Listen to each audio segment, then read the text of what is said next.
Hi folks, this is Jackie Bushman. Welcome to Easton's Vital Zone. The hunt we're getting ready to look at is a good friend of ours, Kevin Rose. He's on a Montana bow hunt in late October. Let's go right to the hunt.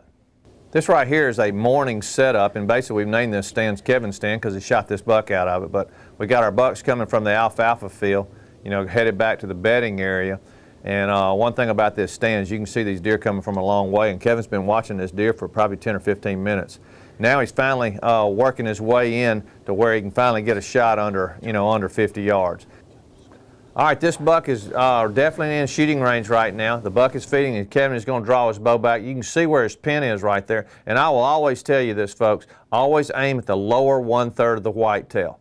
If the deer does not jump the string, it's going to be a perfect shot.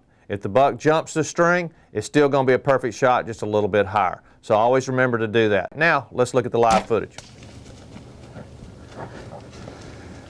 All right, you just saw the deer run off. He's hit hard. Let's put this in slow motion and see exactly where the arrow hits. All right, here comes the arrow in here in slow motion. Watch that buck. Did you see how far he dropped down?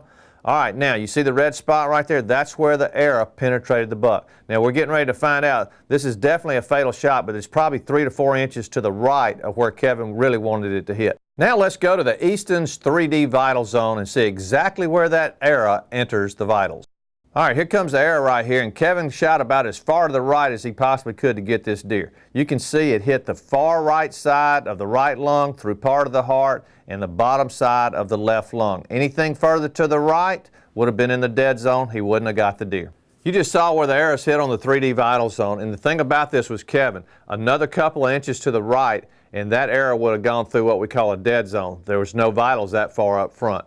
But he was able to clip, some lung, part of the heart. But the thing is when that deer turned, you saw that arrow come out. Basically, it kind of hit the opposite shoulder over there when he whirled, and he popped that arrow back out. But it did cut the vitals. But since they shot it so far up front, they decided to give it a couple hours. They spotted the last place they saw the deer run out of out of their sight view, went around a tree. They went to it, picked up the trail, and the deer wasn't a couple of 100 yards. So there's a couple of tips right there. There's another shot and another deer part of the Easton Vital Zone.